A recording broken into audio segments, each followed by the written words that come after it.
now in the butterfly garden. So, area. Palawan. Ito yung kapatid ng Cagayan Valley, Cagayan Senior. Later we're gonna go inside. Pinaka-famous attraction namin sa Puerto Vallarta. Naisip tayo, respond.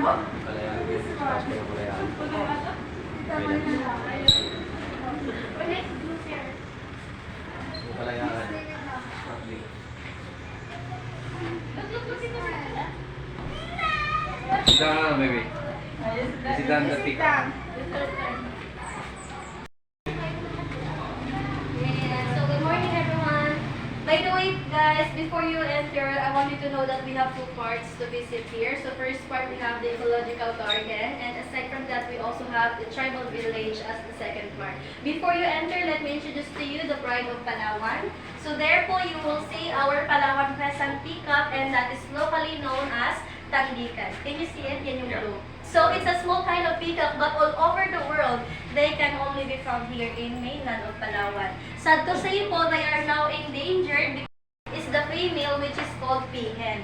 And this is the first successfully breed in captivity all over Palawan. Kami po yung nakapag-breed nito, and meron po silang isang anak dito. Sana yun? Color brown din siya. So yung brown po, lagi po yung babae. When we say peacock, we are only referring to male. And because of its beauty, guys, it became our logo or official seal of Puerto Princesa City. The peacock will always spread the tail if it's courtship time or mating season. Pero kapag hindi po siya naniligaw, ganyan lang po yung ano niya, hindi siya nag-spread. If you are wondering bakit small, because this is local or native, the big ones are imported na po from India and Sri Lanka. So the only native that we have is that one. Okay? As you can see, male is more colorful because they are the one that tends to attract female. Okay. So, as we enter, we will be taking a welcome picture. So we will be taking per family po. So yung kayo ma'am, ilan po sa inyo? Isang buong family po. Or sa family? Okay, yung 3 po muna. Please go to the left side. And that's a welcome picture. Dito naman tayo. Native Family. Hindi ka family. Okay, and ma'am, doon po tayo. And from this, so ginawa na po itong ecological garden. Gulat ka naman. Sa kabilang side naman doon, you will see the exotic insects, mga scorpions. Butterfly garden. Okay, so So yan many po butterflies yung here. crocodile. If you are familiar with lolong, it's the same species. So, may possibility na maging kasing laki siya ni lolong kapag tumagal. So that one, nasa 8 to 10 years old pa lang siya, and they can live 70 years like human. So nakapag-lay na siya ng eggs, but those eggs are infertile, they will not hatch kasi wala siyang partner. So if the crocodile produces, lalo na kapag mas malaki yung female. So dito naman po you will see the Palawan bear cat, locally known as pinturong. This is the relative of civet cat, yung tinatawag nating musa. Yung lulong ba yung So they are sleeping now. Apo. Ayan, parang nakakulit sa ibang ibang bansa. So yan ay bear cat. By the way, they are now also endangered. Kasi po hinahunt din sila ng mga indigenous people, and that's part of their tribe. So Yun. those bear cats are rescued from hunters. And on the other side, you will see the... Yes, sir. Yeah. Especially the wild boar, yung wild pig. That's also endemic. We have different kinds of wild boars all over Philippines, but the one with beard po is only in Palawan. Kung may balbas, dito lang siya sa Palawan.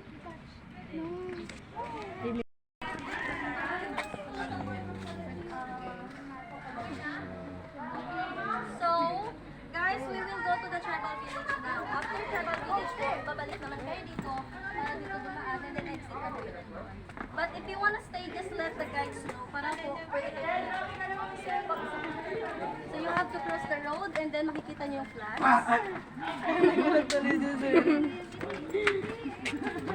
Let's go! Let's go!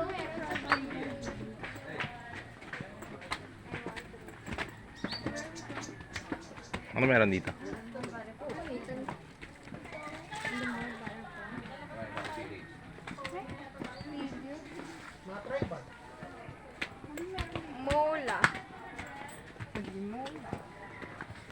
ate. Wala na dito.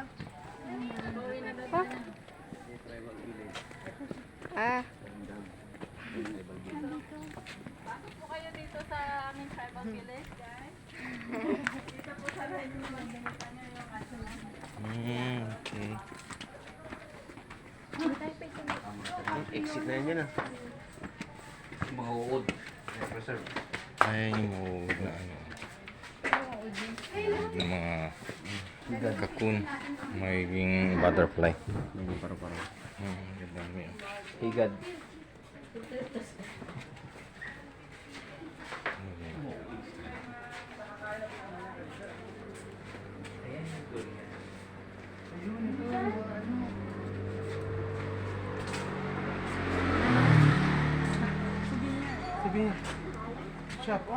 Ayun yung doro niya.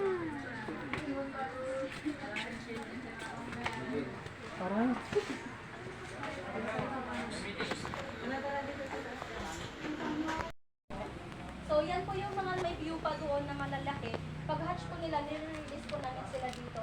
So, hindi rin sila lumalayo. Ayan, habasit po. Start na kami agad ha pagdating ng class.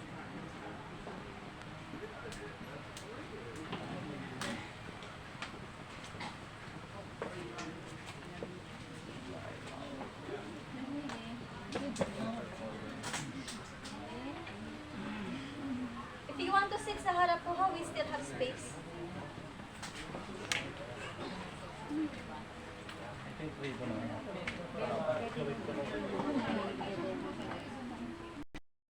So they are one of the indigenous people that had been living in this island for thousands of years.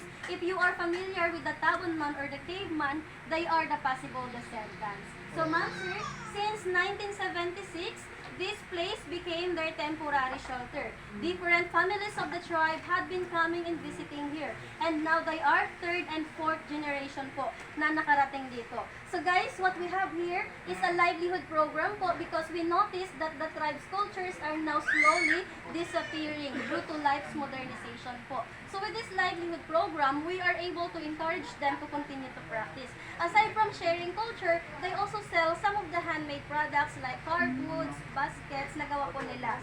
So ma'am sir, some of them stays only for 2 weeks up to 1 month or 2 months, and after that, they need to go back na in the mountain. So they will go back there and another family will go down. So they just take turns or they come and go. Sad to say, one of our problems here, we cannot accommodate all of them at a time. So palitan sila so that everyone can try to visit in the city. So they have their own dialect which is called Palawan. It's the same with the tribe's name. On the board over there, they have also their own form way of writing and they call that Ibalnan. That's different to our Alibata or Baybayin. Iba po. They have their own alphabet or Ibalnan. Pag-tick nyo, so they're going to show you something. Please hold that one and pass to your seatmates po. So, ayan. So that is what they call bagtik. Bagtik is a sap or a resin that came from almasiga tree. Tagta siya ng puno. And almasiga tree is a huge tree that grows only in the mountain. At first po, it was a sticky liquid and after 2 weeks or 1 month, it became solid like this, which is the right time to harvest and sell in the lowland. This resin is the main ingredient of making varnish, paints, nail polish, fiberglass. The tribesmen po are the collectors of this stuff. Sila yung nagbebenta nito sa atin. So they are the collectors of this one. Next one is their bag. So this is their backpack or bag. They call bakit. They use this to carry their products from up to down in the mountain. Dito nila nilalagay yon. And if there's something inside, they need to tie it up so the products will not fall. Pag mabigat daw, if it's heavy, no problem because they have head support and shoulder strap to carry more weight. So yung mga boys can carry 30 to 50 kilos of that stuff. Over there, they have an example of bag with products. That's around 40 kilos. Nakasabit na yan. Okay, and Palawan tribe, they are also music lovers. So they have their own musical instruments. So they have this native drum. Ito po yung kanilang drum. They call this one gimbal. It is made up of hollow wood that they carve and covered of honey animal skin on top. This is cow skin, okay? And then, they also have agong or gong, and they have sanang. So, ma'am, sir, agong and sanang are all hundreds years old na. It's handed down by their great-great-grandfather, and they pass that generation to generation. When the sound of gong echoes in the mountain, they believe that they can communicate with the spirit of their ancestors. Okay, now they are going to play the set. They call that basal.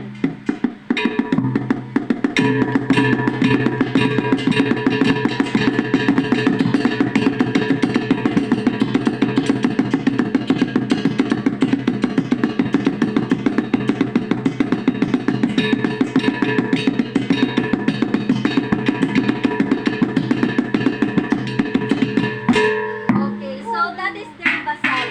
So, back in the mountain, they play that basal all night long. Together with the women, children, they dance with the beat. May dance din po yan sila. They call dance tarong. But here guys, they are not dancing to entertain tourists because tribal dances are rituals, which means sacred. So they perform dance if they have prayers, wedding, good harvest, and other tribal events.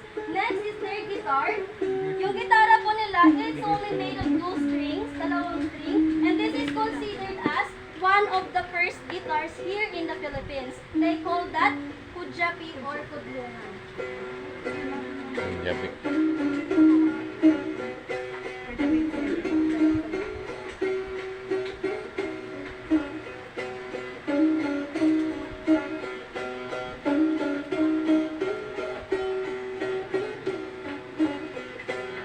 Okay, so most of their music are about nature. Just like that music, they call bagit, which means bird song.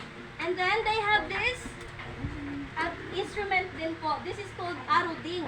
Aruding is made up of piece of palm, bat, and they put beeswax to adjust the sound. They play this through vibration.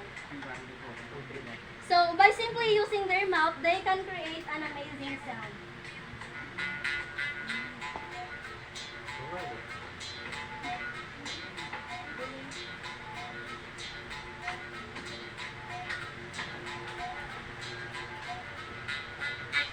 Okay, that's their aruding. And they have also their native flute. Yung flute po nila, it's made of bamboo. And in their tribe, they use this to make the baby asleep because it sounds lullaby. Pampatulog.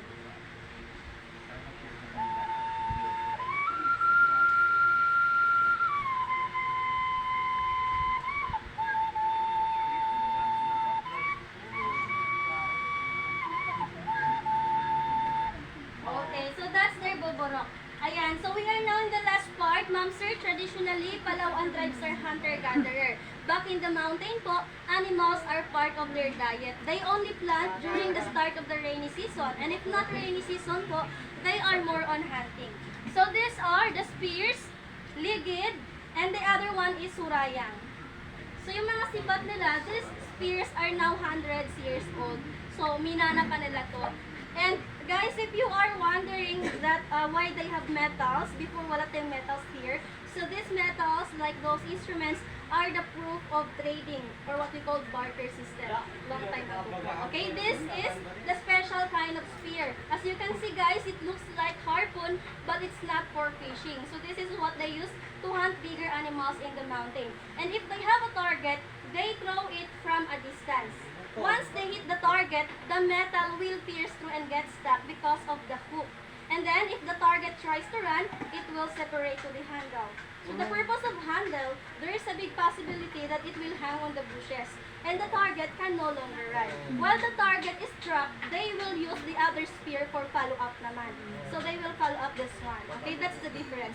And as part of their diet naman din po, they also have tampios to attract birds and squirrel. Kasi birds and squirrels, they also hunt that in the mountain. So meron silang tampios. Tampios is a piece of bamboo that they use to attract birds.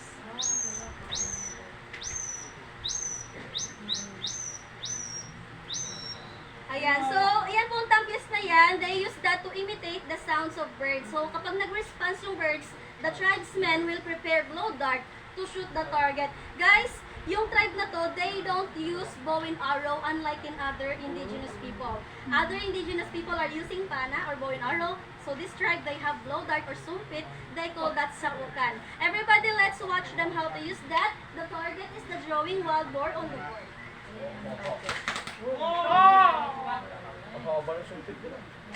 Putik na yan. Ayan po, that's how to use blow dart or blow Hunter gun. eh. So they can hit farther than that. It depends on how strong they blow. And whenever they shoot bigger animals, they usually put poison on the tip of the darts to kill the target. Naglalagay sila ng poison. The poison is came from here. Ito po yun. Main ingredient of making deadly poison. They call this dita. So first thing that they have to do, they collect the sap of this one, yung dagta. They mix with other plants, then cook it in a slow fire to make it effective. According to the tribe, guys, the poison is so powerful because it only takes few minutes, the target will die. And they just simply wash the meat with running water. They cook so that they can safely eat the animals. In the frame over there, yun po yung darts with poison. And according to them, that's dangerous for human because if they hit someone like us or them, if they hit themselves, say goodbye. There's no antidote for that po until now. So here, of course, we have a market, so no need to shoot birds. They can now buy chicken or they can buy meat. So through the Help of Livelihood program, we need to balance their hunting because our hunting ground is not rich anymore unlike before. Like now, maraming endangered animals, so we need to protect the wildlife also. But they are allowed to hunt that as part of their diet in the mountain po, okay? Na by the way po, they can earn here. We sustain the livelihood program through the visitors. So sa entrance fee, they have share. Whatever donations they have, products, pictures, they have share. So if you purchase products or pictures, the tribesmen have the share po. Last one. Okay. So he will show us how to make fire in the mountain. And in making a fire, they have to use these three materials. So they have a flint stone or buhay na bato. And they have also this cotton. This is called log. It is came from young shoots of wild palm. They scratch it from a wood. And then they have also special type of metal.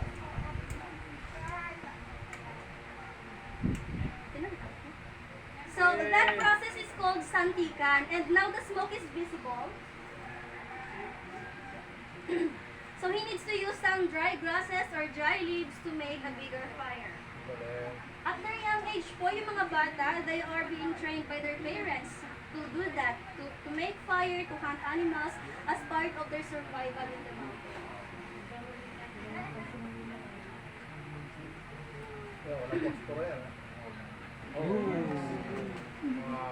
Okay.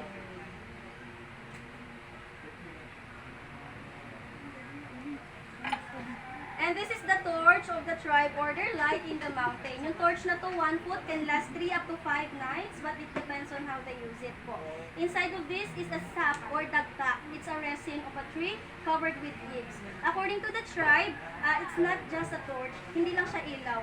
They believe that the smoke can drive away bad luck or bad spirit, and then they use this to cure some illness like headache or stomach ache po.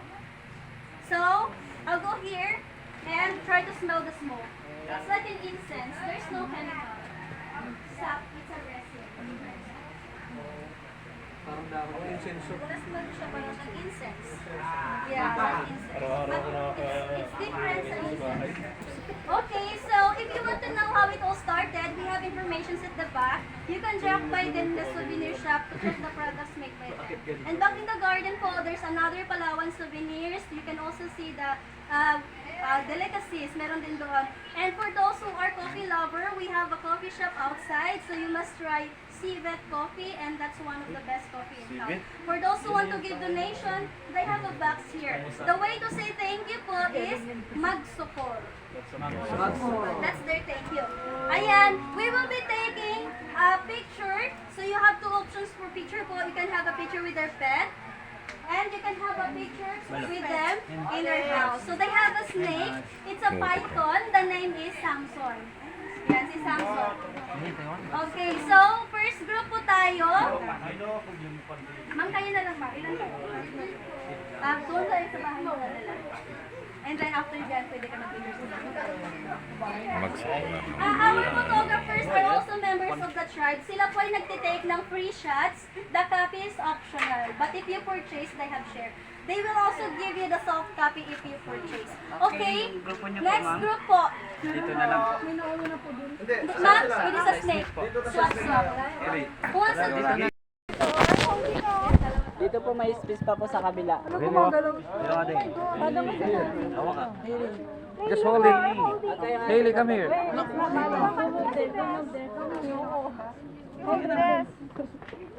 Lamig.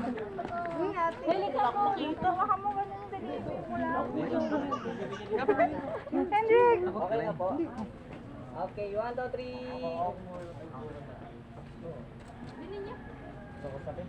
Okay, salamat po.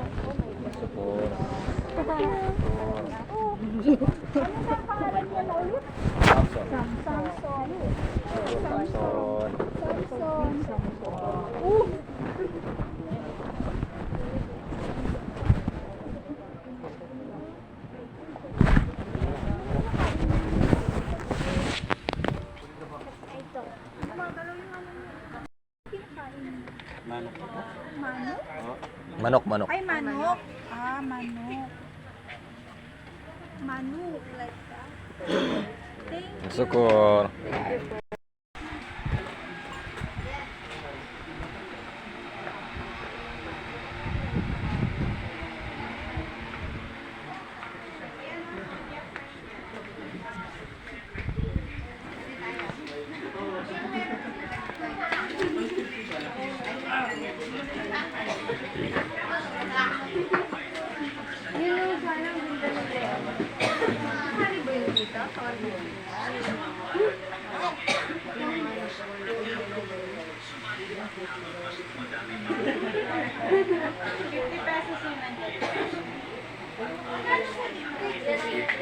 No more.